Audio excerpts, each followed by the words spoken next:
Well, all aboard. The Locomotive FC Sun City Express train is one of the many cool things you'll see at Winterfest. Kids and parents can take a ride in downtown El Paso and get the chance to meet locomotive players.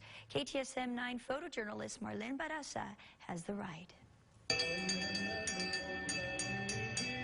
Brings you back to the old times, to when you were 6, 7 years old, and Christmas was the best time of the year. It was awesome waiting for Santa to come, and being able to be a part of the train is obviously a big part of that too. It's the most wonderful time of the year. I think it's a great way to be able to get to know community, then get to know me, and get to know the locomotive, which is the biggest part about all of this. And he loves soccer, so that'll be fun for him.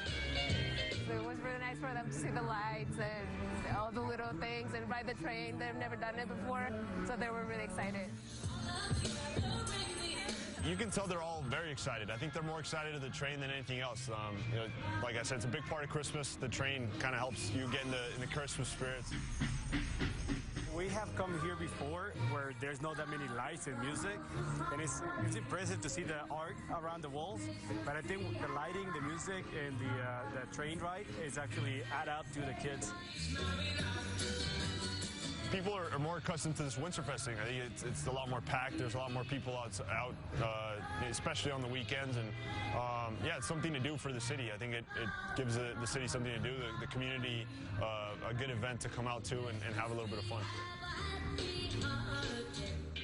To take my little one on Yeah, you got to. By the way, pickup for the Express is at the pedestrian pathway that is between the convention center and the ballpark. They have it all lit up and set up really nice with them. Cool. Omar Salgado having a lot of fun there. Yeah. And he's a local player, obviously, playing in El Paso. We have another local player making his way back to El Paso. Is going to be a